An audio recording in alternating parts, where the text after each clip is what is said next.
I'll keep this maybe a little more Closer, yeah, that works. closer. And I'll go and take this.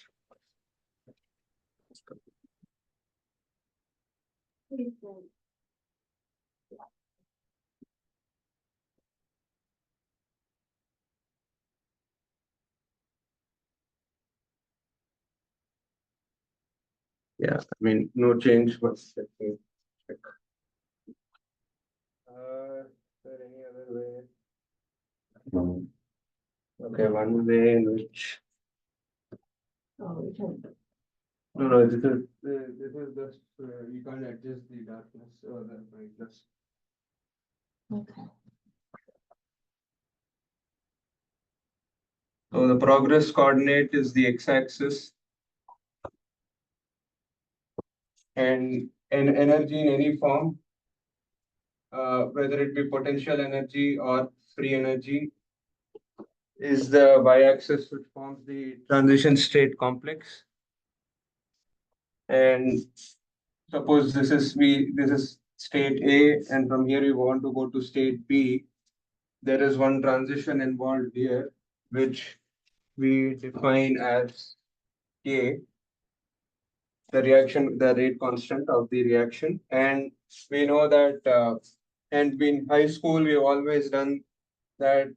We always characterize the rate constant K as equal to some frequency factor A into the exponential of uh, minus V naught by RT. If I say that this particular line is actually V naught.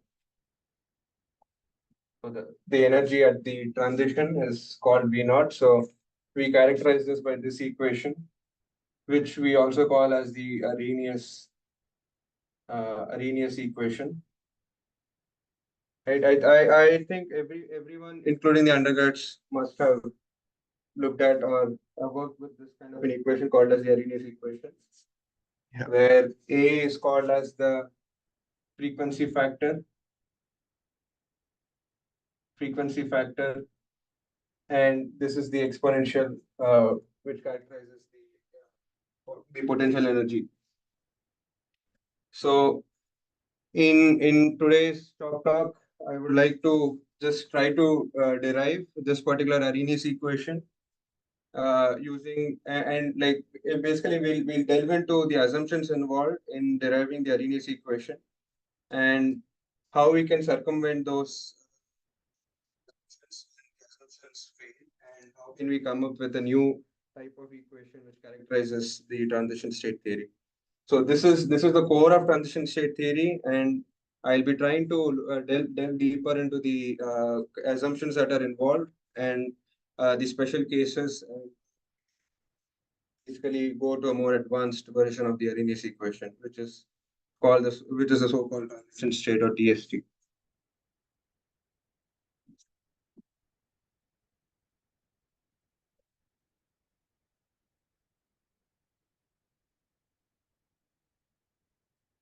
So, so again, I think drawing this, when we go from state A to state B, there are three very important assumptions involved. One assumption is that so suppose this is our transition state here, and we are at V naught. So the first assumption that we make in when trying to derive the Arrhenius equation is that when that there is only an equilibrium between the reactant state and transition state, which means that once the directory crosses the transition state and goes towards the product state, it cannot go back. There is no recrossing involved. This is the first assumption. So I'll write it in black because people are not able to see uh, that this is called as no recrossing condition. No recrossing. So once system passes TS, transition state, it can't go back. Go back. And the second assumption that is involved in deriving the Arrhenius equation is that we assume that the system is classical. Classical system. What do I mean by classical system? What I mean by classical system is that the system cannot go past the transition state like this, or like it can't go like this. It can't go like this. So this phenomena is called as quantum tunneling. Has anyone heard of this word quantum tunneling at any point? Yeah.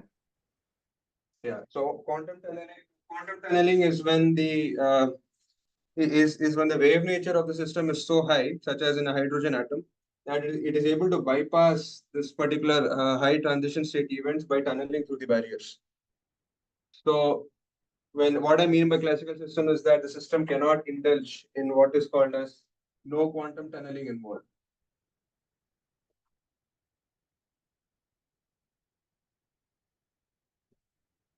And third is called as ballistic system.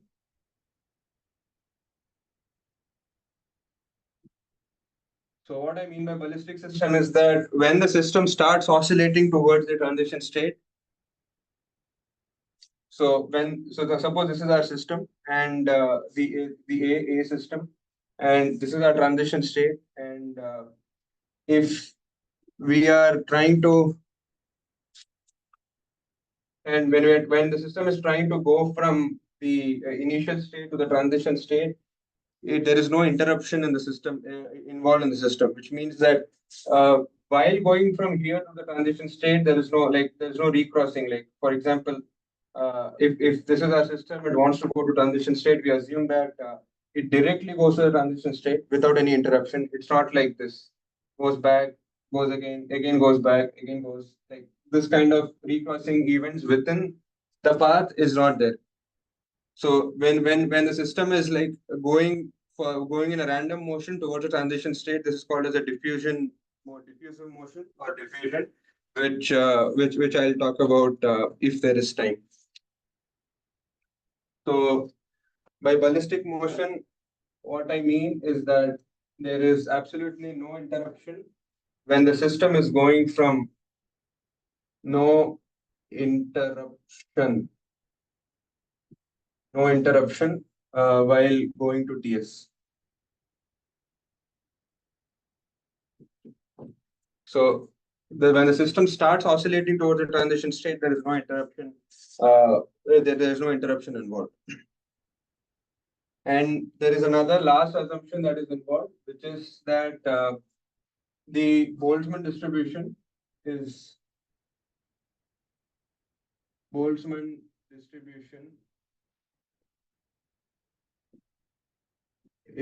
maintained. So what I mean by this is when the system so suppose that there are several such systems here, several such particles here, suppose which are trying to cross the transition state. So if there are several such systems, and suppose these systems are in a Boltzmann distribution of energies, which is what is present thermodynamically. When one of the systems starts oscillating and starts going towards the transition state, the amount of time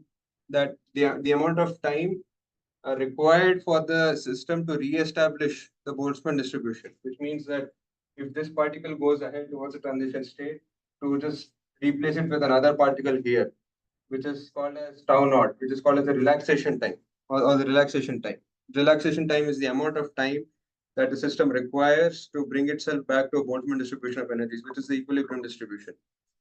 So the amount of time required to do that, tau naught, should be much less than the amount of time that a system requires to go past the transition state, which we can characterize as K inverse.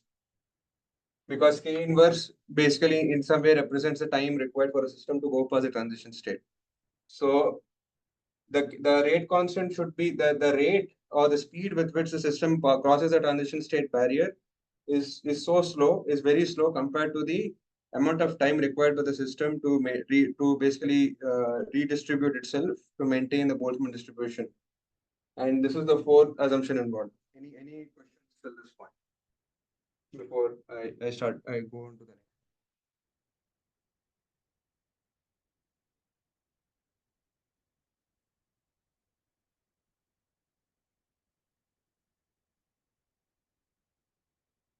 Like, are you guys with me, or am I speaking Russian or Latin or something else? No, getting it.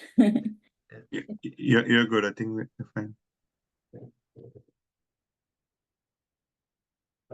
Any questions else? Okay.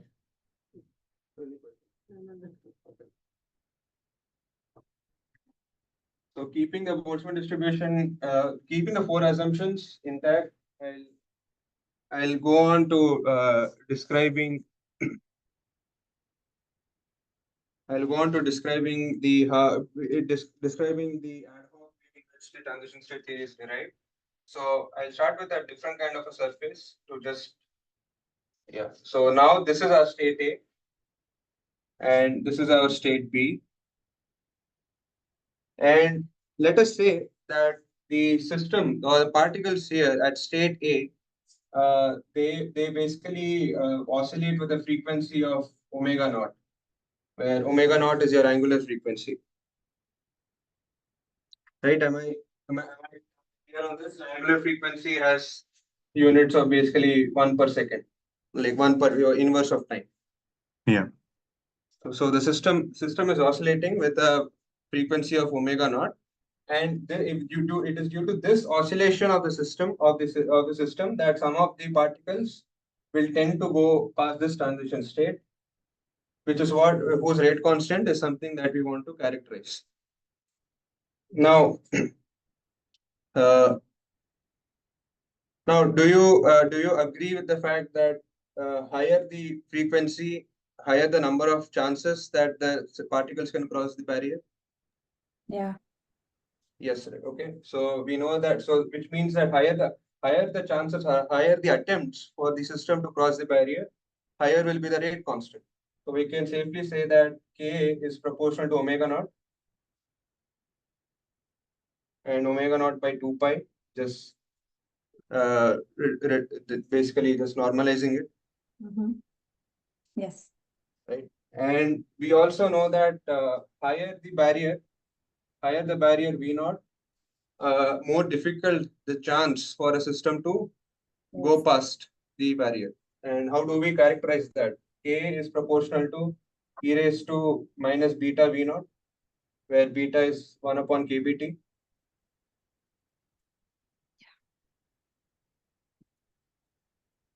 Right?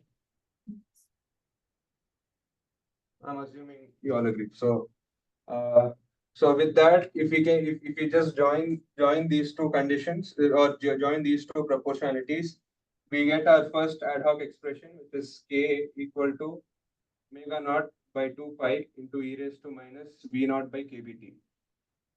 So this particular omega naught by 2 pi is our A, or the frequency factor. So the reason why A in Arrhenius equation is called the frequency factor is because the frequency factor is dependent, is basically describing the oscillation of the system, which in turn determines how many attempts the system makes to cross the transition state. And based on the number of attempts, it looks at the probability. So in a way to put it, omega naught by 2 pi is giving you the number of attempts. And this is always like it can be 2 1s like that, right? It's all Sorry? it is never in a decimal, right? It is always a whole number kind of thing. The frequency, I mean, you characterize it in terms of hertz, Yeah. and that, yeah. So in many ways, what omega naught by 2 pi actually tells us is that omega naught by 2 pi is giving the number of attempts that the system is making to cross the barrier. So higher the frequency with which the system oscillates, higher the number of attempts that the system makes in order to cross the barrier. And what is the exponential telling us? The exponential is telling us that is giving us a probability of transition.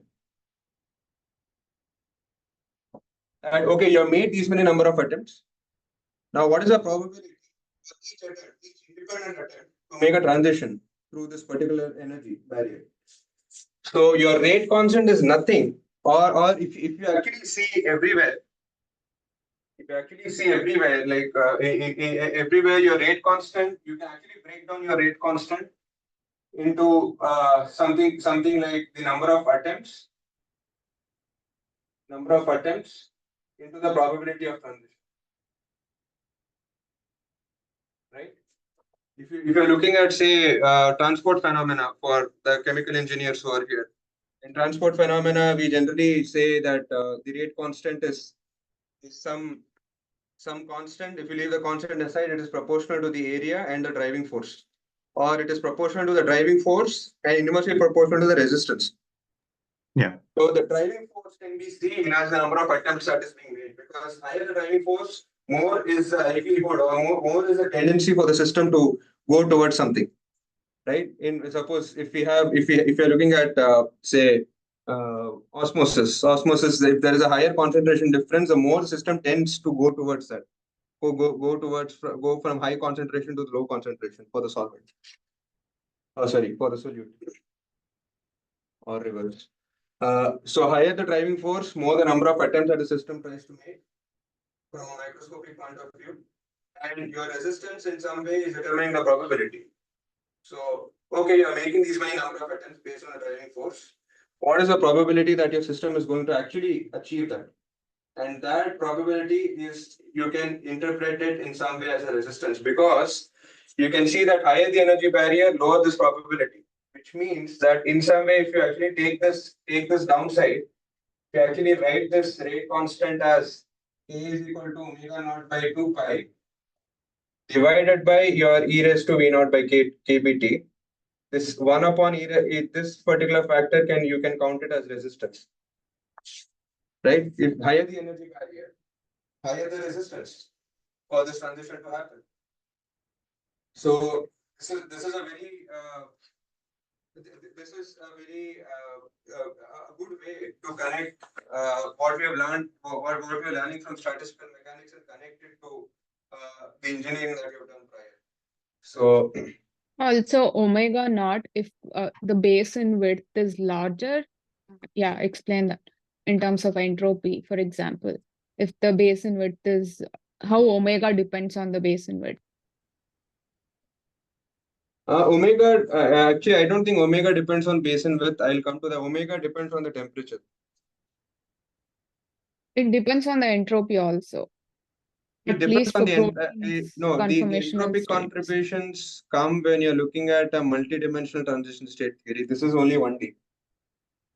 And this is on a potential energy surface. No, even in 1D, it should depend, right? It should depend on the state. but the that width. so for that we have made a system that this is a ballistic system.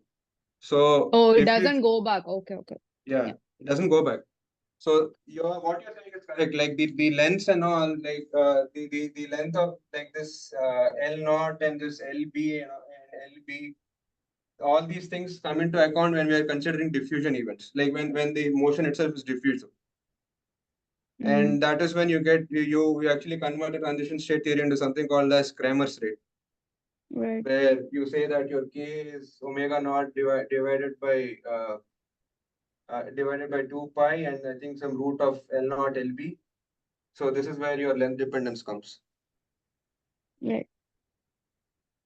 So this comes when we are trying to characterize it as Kramer's rate theory. So Kramer's rate theory takes care of the diffusion, basically addresses the ballistic system part of it, but I'm not sure whether we can discuss that today. If time permits, I'll try to go towards diffusion. Otherwise, we can have this discussion next week if people are interested. So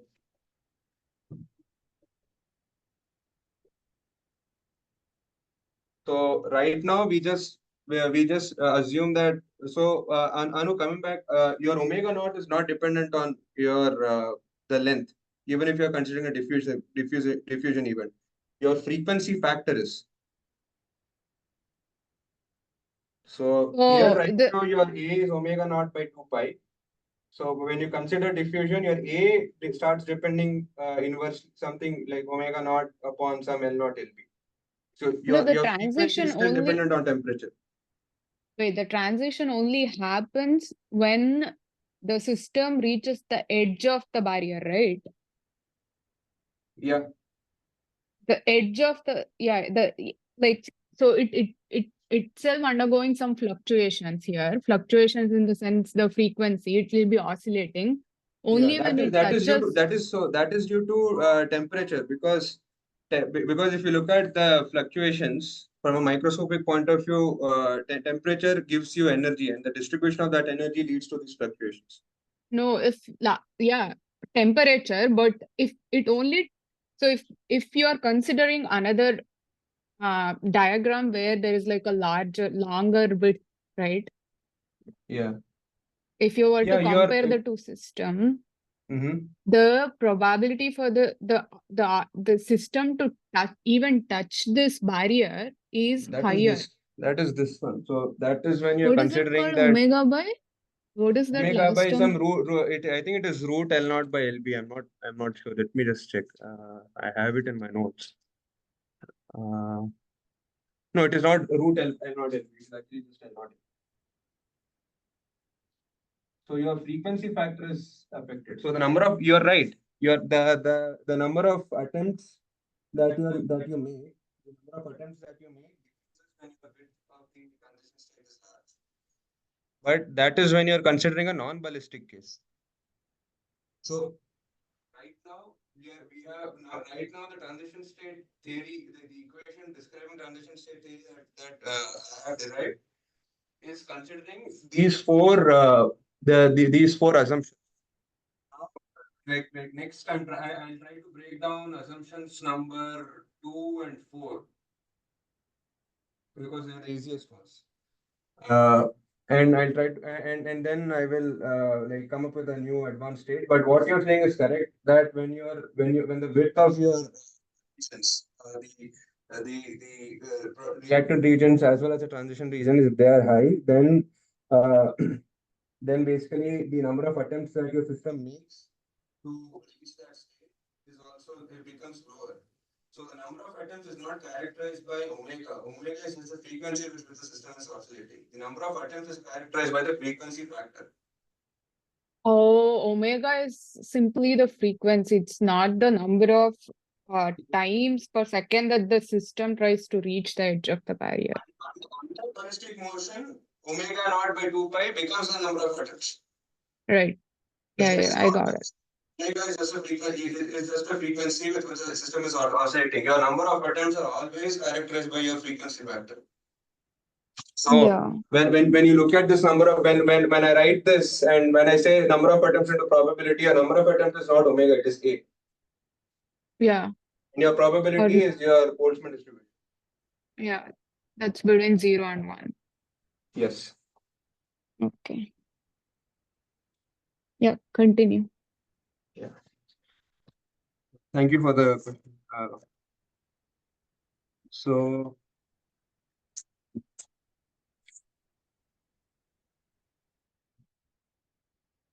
yep. So first thing, is everyone are everyone with me till the derivation of this? Yes. Yes. So one question again. Yeah. What does omega depend on? Omega depends purely on Temperature. temperature. That's in one-dimensional case. No, even in a multi-dimensional case, it will because your omega comes from the kinetic energy distribution. Oh shit, I'm confusing again with A. I'm so used to describing it with A instead of omega. Never mind.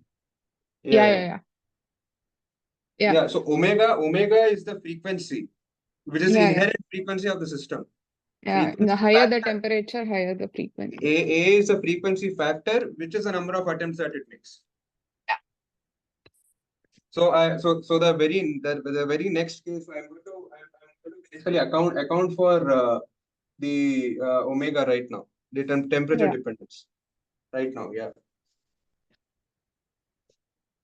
So is everyone with me till here? Can I continue? Yeah, you can continue. No questions? Why? No questions? Okay.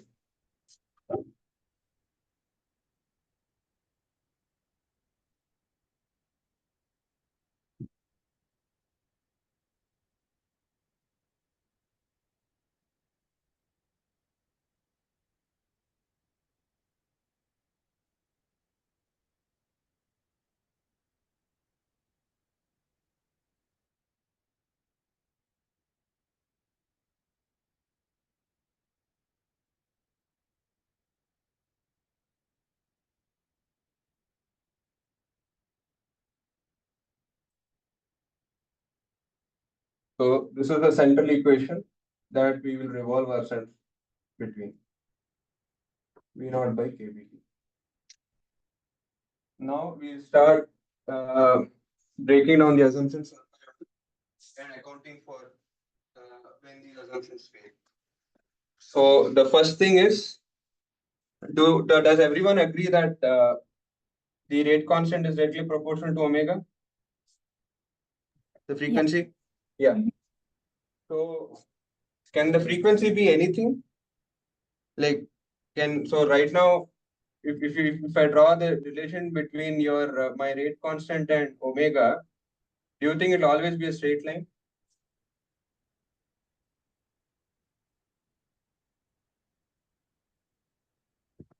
Say I'm at a temperature T, I'm doing my reaction studies at a temperature T, and I'm trying to look at the relation between rate constant and the omega. Will the relation will it be always linear? Once it cross K and omega naught depends on temperature. Exactly. So it cannot be like this. Otherwise, we can do any reaction at any temperature. Yeah. So there is some limitation on the frequency that it can reach. Or even if the frequency reaches beyond something, there is one your factor, your frequency factor would stagnate at a certain point. So it will basically be like this. So after a certain frequency, even if the frequency of the system goes on increasing, your frequency factor will go down. And what does that characterize? How can we characterize that? So Be we saturated have at certain. Will it go down or it will stay? no, it will stagnate. So so basically it reaches a constant value. So I know that my drawing is a little bad, but so it's like a linear and then it goes on like this. Okay. So it's not exactly going down. This is a straight line. Yeah. Okay. Yeah. So your A is omega naught by 2 pi, right? This is at like omega like at much lower than say infinity. But when omega tends to infinity, your A will your frequency factor under all these assumptions. Again, under all these assumptions, we are considering ballistic motion, Boltzmann distribution is maintained, classical system, and no recrossing. Under all these conditions, once your omega tends to infinity, when it becomes too high, by infinity I mean too high, your frequency factor will actually start remaining at only what is called as the temperature depend. Will actually start depending on temperature. It becomes kBt by 2 pi h bar, where this kBt by h bar actually determines the maximum attempts that can be made by your system. Will the classical break down after at this point? Yeah, if it is a classical system, it breaks down. I mean, if no, I mean, if The assumption. if the classical assumption breaks down, then this whole your equation itself, your Arrhenius equation itself breaks down. Because then you have to look at quantum tunneling. Like where is it actually tunneling through the value? That's a completely different study.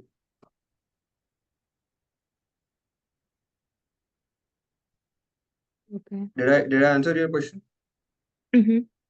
Yeah. And you said that KBT by H bar is maximum attempts made by the system? Under these given circumstances. Okay. So basically, you can see, basically, we know that we can characterize energy as H bar omega naught, right? Mm-hmm. And under equipartition, the maximum energy that you can get as kinetic energy is KBT. Okay.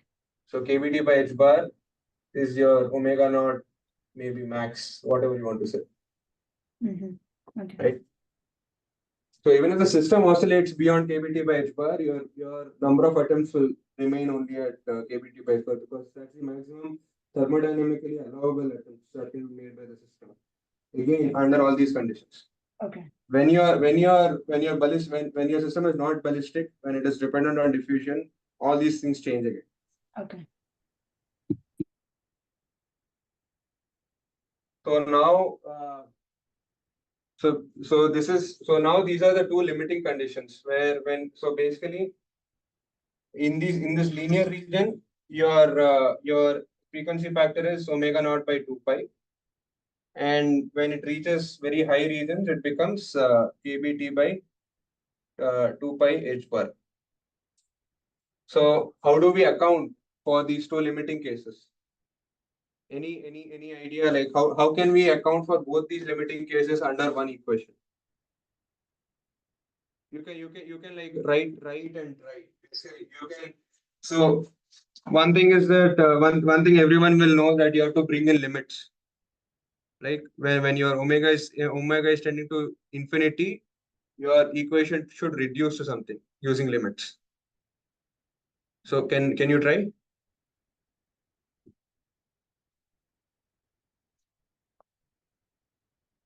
Yeah, I'll give you a hint. Your K is some factor, which is a frequency factor, into e raised to minus V naught by kBt. And this factor, when your omega naught is small, should reduce to omega naught by 2 pi. And when your omega naught is big, it should reduce to kBt by 2 pi h bar. So treat this as omega naught tending to 0, and treat this as omega naught tending to infinity. So how can we describe this factor? Any ideas from anyone? You have to use, like, this might not be intuitive, but you have to use limits for this.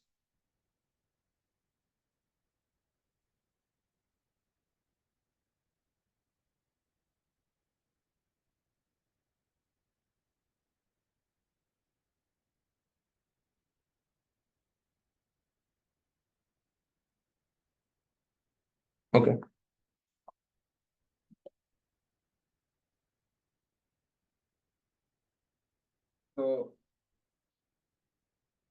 So the new equation, or the improved frequency factor, can be written as kBt by 2 pi h bar into 1 upon 1 plus kBt by h bar omega naught. This is your overall frequency factor into e raised to minus V naught by kBt. Now let us check what happens when your omega naught is close to 0.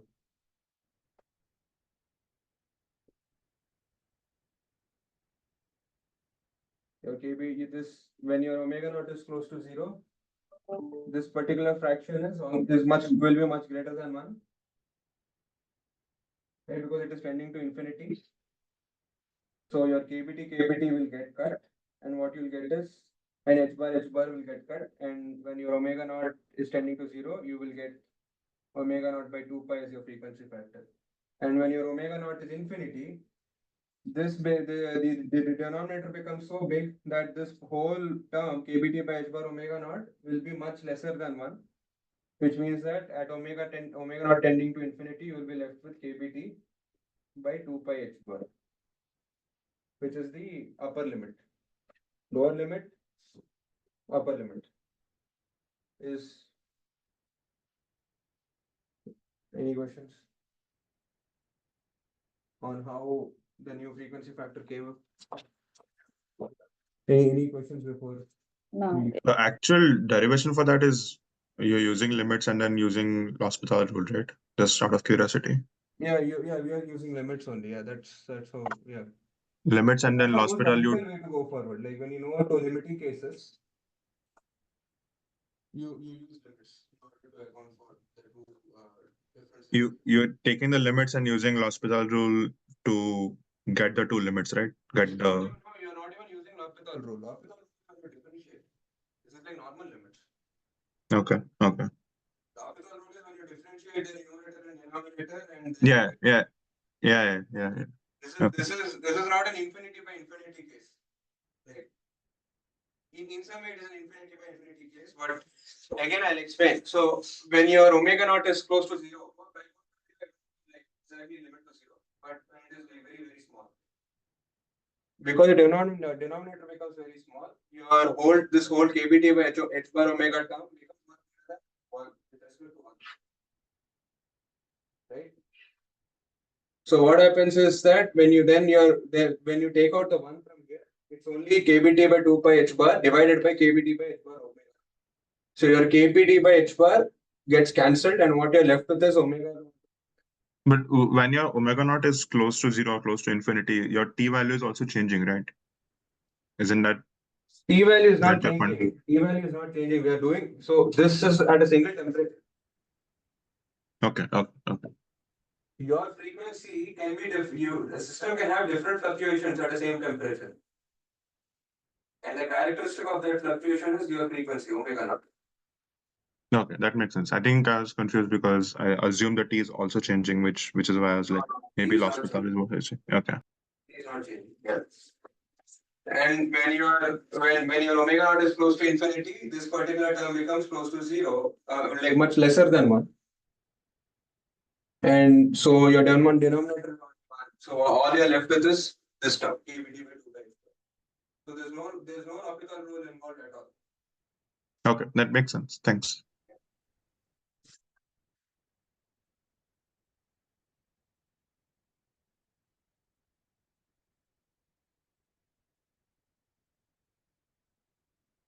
How much time do we have? 9 minutes. I'll just cover the second case and talk about multidimensional transition state and grid bit.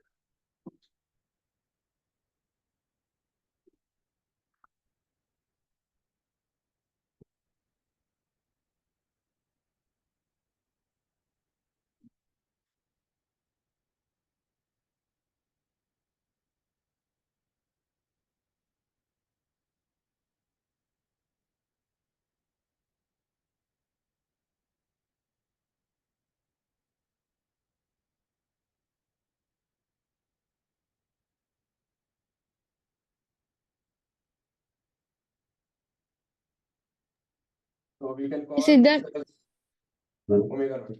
Sorry? nothing. I couldn't hear you, but I think you were not speaking. Oh, okay. So generally, this whole term is we can call it omega. This is the frequency factor.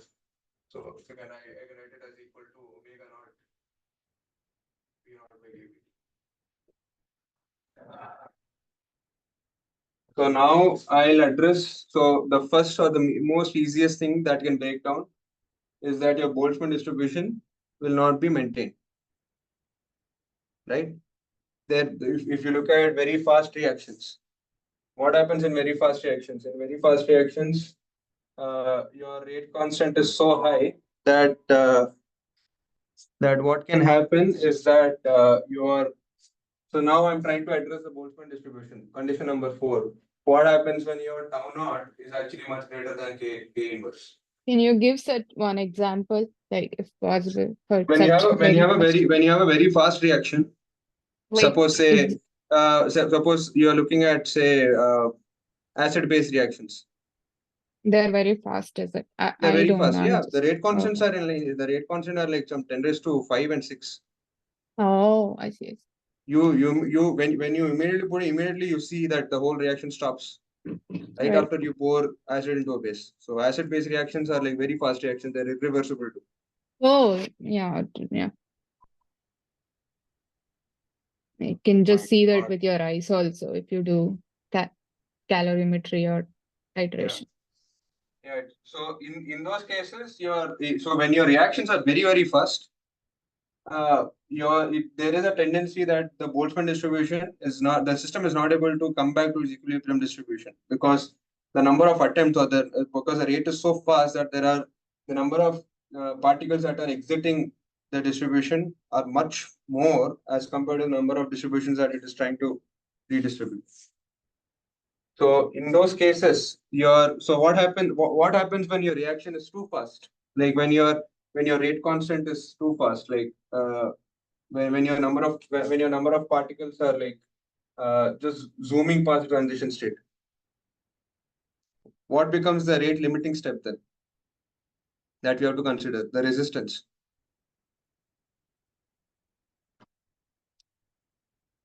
So the resistance becomes the inability of the system to redistribute the energies back to the Boltzmann distribution state because system is not able to maintain the Boltzmann distribution. The system we are losing out on the number of particles that can go through the transition state.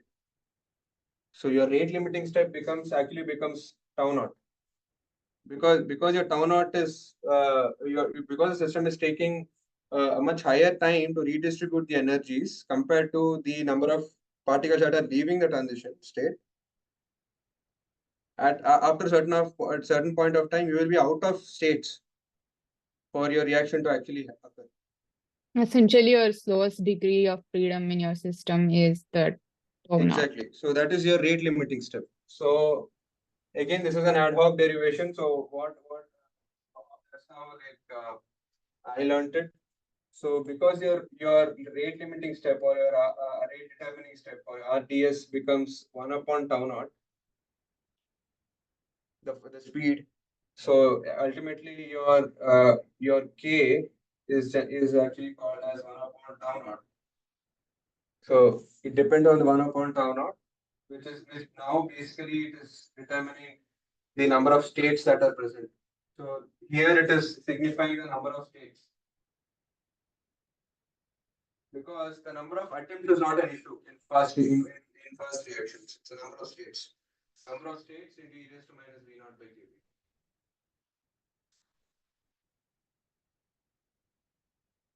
Right?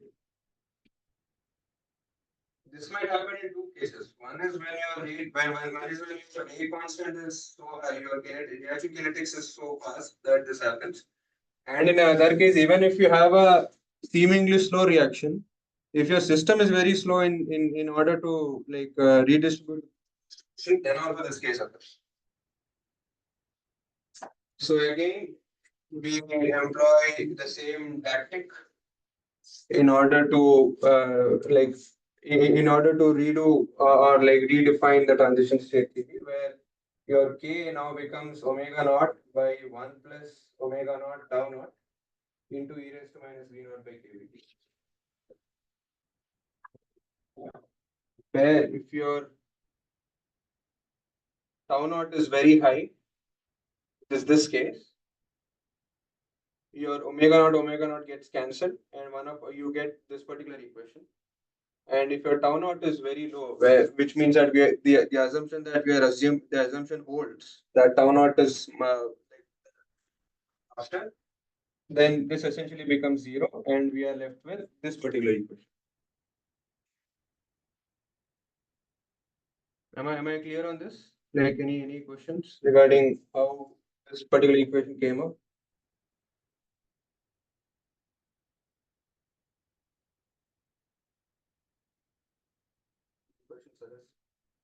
I'm still trying to. This. No, if you did not understand anything, tell me. I'll explain it again. Is there anything you did not understand or you want me to repeat? Anything, even if from the previous section, is fine. I can ask you like maybe later. Okay. So I'll like basically try to tackle the ballistic system.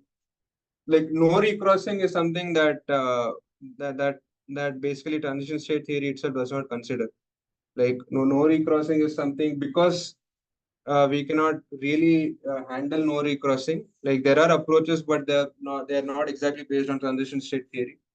So because this assumption will always be there when we are looking at transition state theory, that is exactly why we cannot get the backward rates, because we assume that once the transition state is crossed, it just directly goes to the product state. The reverse reaction is not there. So that is why transition state theory or any variant of transition state, like Kramer state theory or Marcus theory, everything, it gives you only one direction or one directional rates. It won't give you both forward and backward rates. So I'll talk about multidimensional TST, but if anyone is interested or wants to talk to me, I do have I can actually talk about the ballistic system and diffusion cases next week if required, and if someone wants to like ask me, I can give them the notes. So I'll just end today's talk with multidimensional TST, which is like very important because we want to deal with free energies, and right now this is all potential energy surfaces. Like all Arrhenius equation that we have derived, it is only when you're considering 1D, it is only potential energy surface. And I want to actually bring into perspective why we use free energy surfaces or free energies to actually determine the rate constants. Why did I have this?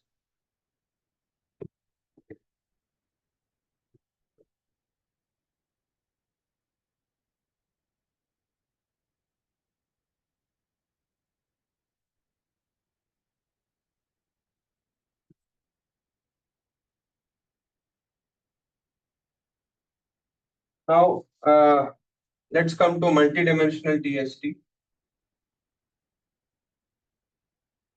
Multidimensional transition state theory, where we again have x-axis, y-axis, but this is a 2D axis. Now, this is not energy. This is some progress coordinate 2, and this is some progress coordinate 1. So it is a 2-dimensional TST. And let us say that okay, this is the region through which your transition is going to occur. Okay, this is where your transition state is going to occur, and these are the microstates involved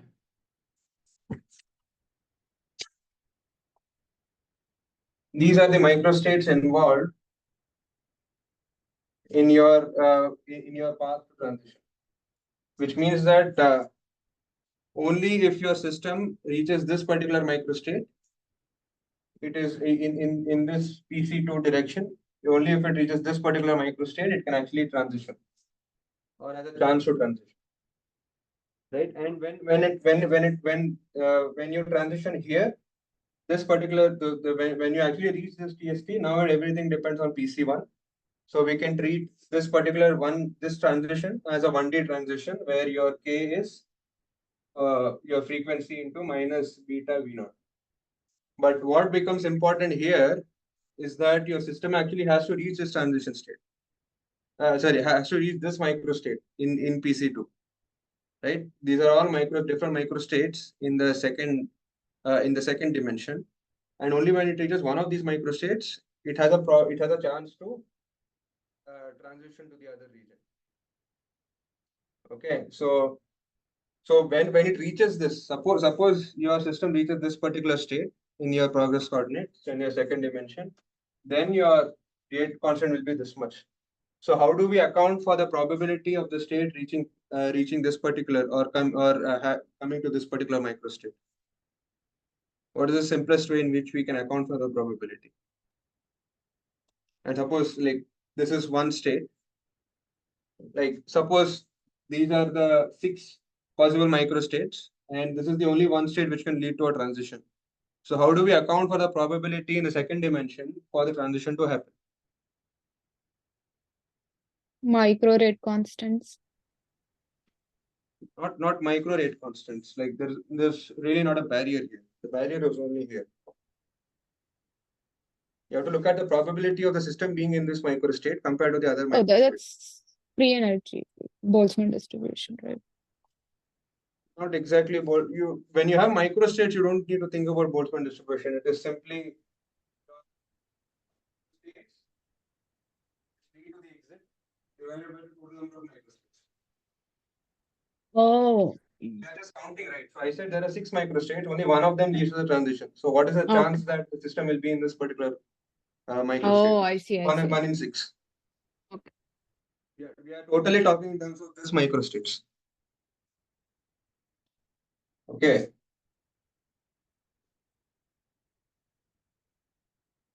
Right?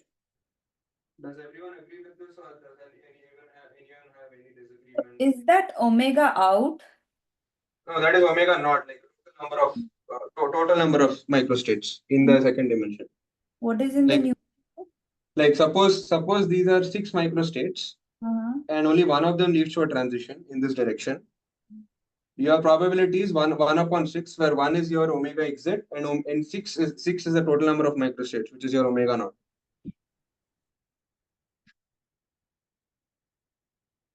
Did you am I clear?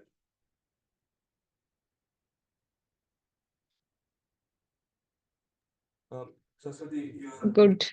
Oh yeah. Yeah, it's clear. Now I got it. Yeah. So everyone agrees. We also agree with this. Okay, fine. Done. So now what we can do now it is a question of mathematical manipulations.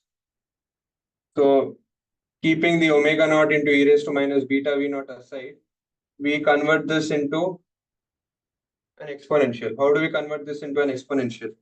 Let me keep it a bit low. So this particular fraction, we can convert it into an exponential as e raised to ln omega exit by omega naught. Right? We can write the same fraction as an exponential of the log. Like a is equal to e raised to ln a. That is what you've done. Yeah. Okay, so now we can I multiply and divide this by kbt? I absolutely can, because it's only multiplied by 1. So here I introduce kbt by kbt. And I write this 1 upon kbt as beta.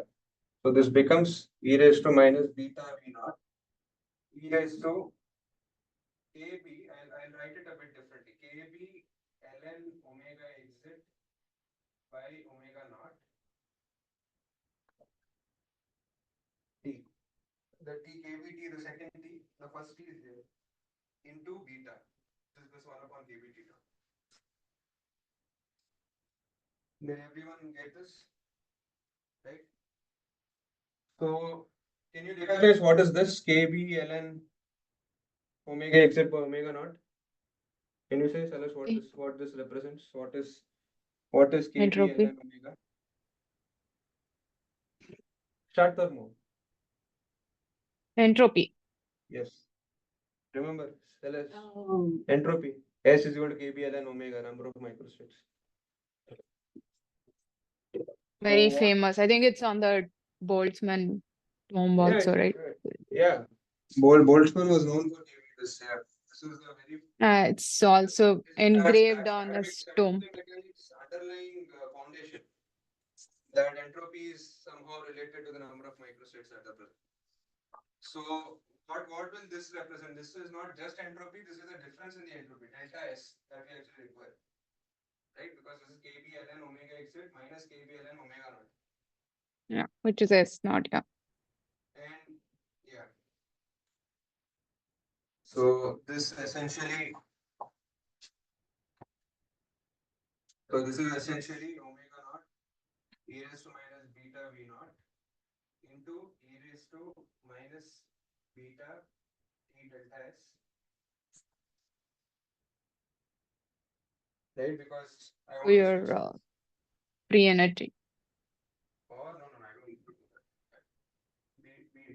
So now when we gather this, we get omega naught e raised to minus beta v naught minus t delta s.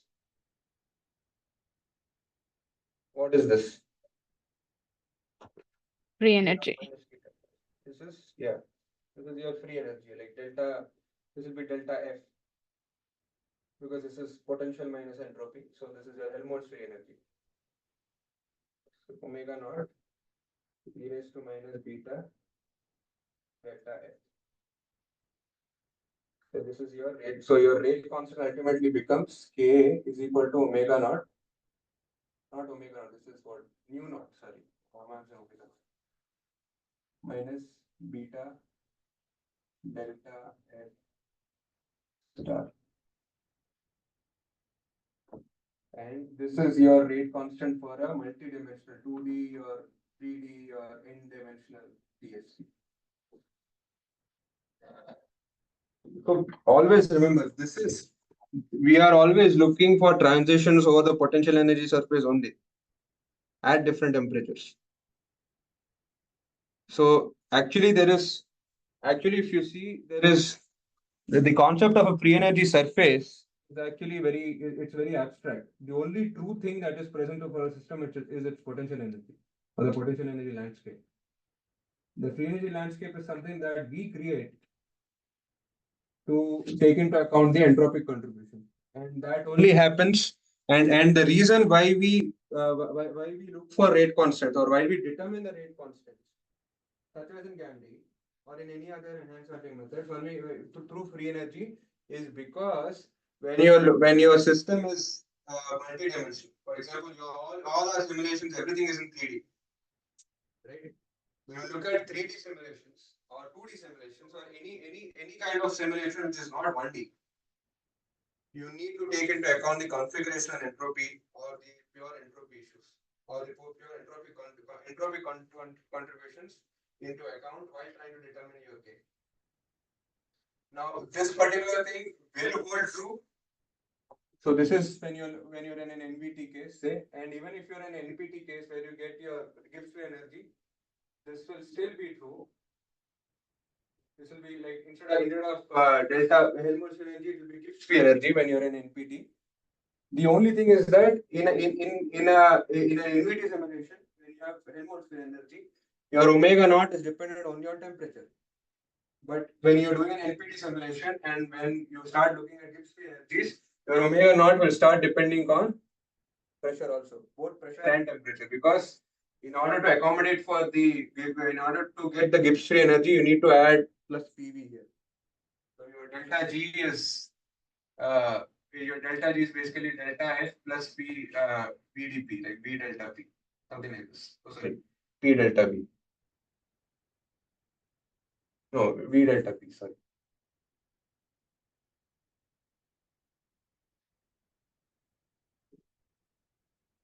So finally, the message is that the reason why in our simulations we look at free energies in order to determine the rate constants is because our simulations are multi-dimensional. So what we're actually trying to look, the transitions that we're trying to look is only through the potential energy surface. So the concept of a free energy surface or a free energy landscape is actually pretty abstract.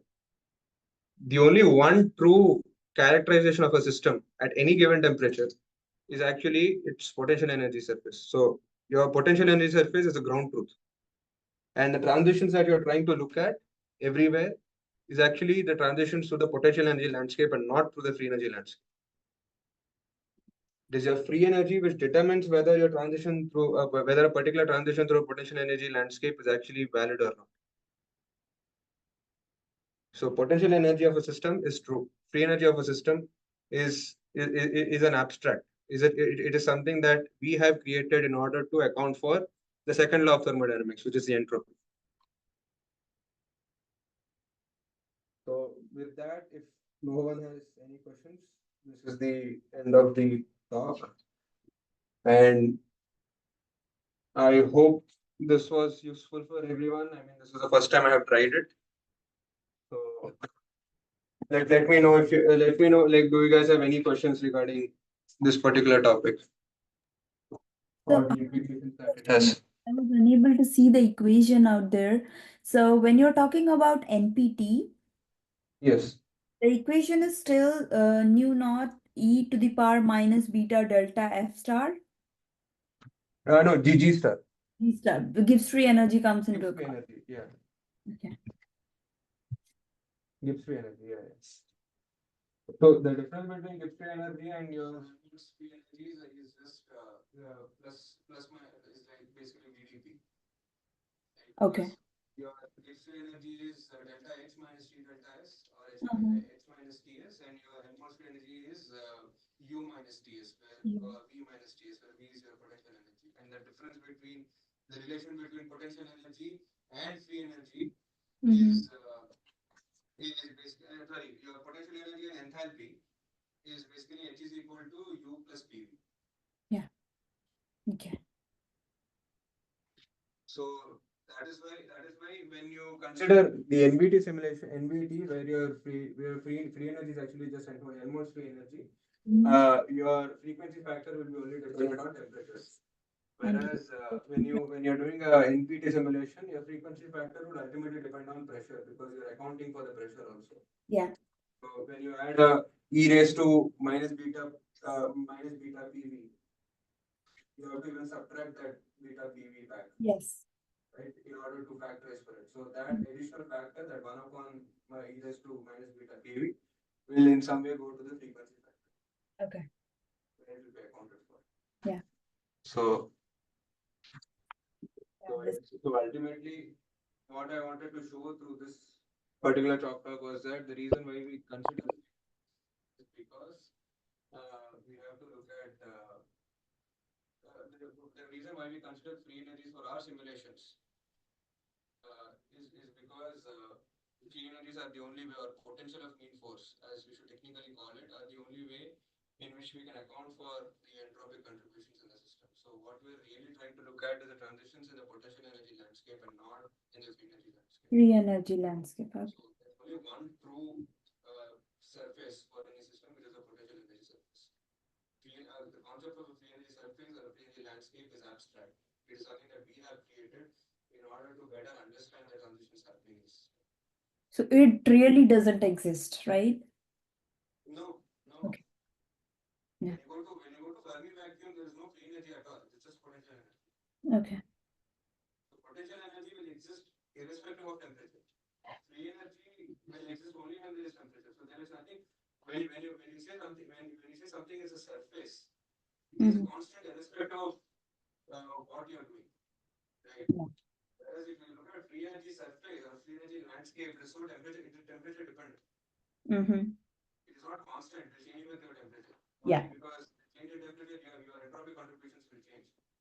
So the one true characteristic, when you talk about characteristics of a system, your characteristics of a system should be independent of the conditions in which you are looking at the system. And that one true characteristic of a system is a potential energy landscape. That is the one. That is the ground truth for a system.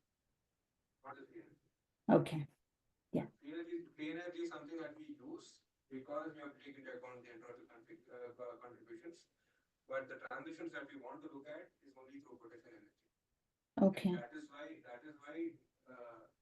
quantum mechanical calculations work for reactions like DFT and all. Because they scan through the potential energy surface. And most of the time, if you are able to look at the transitions in a potential energy surface, that will most likely be the transition happening even in a free energy landscape. Okay. Ultimately, your transitions will always happen in the potential energy landscape, and like there is, if you ask like number students, they will say that there's nothing called as a free energy landscape. Okay. It doesn't imaginary concept. This is clear now. Yeah. It's. So are you planning to have another one next week? I mean, if people are interested, I can talk about diffusion. Like I can talk about basically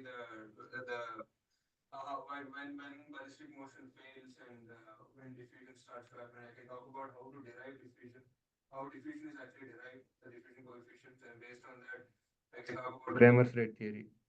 Okay. Yeah. We. Only if people are interested. I mean, if interested, just let me know. I'll try to arrange one more next month. Okay.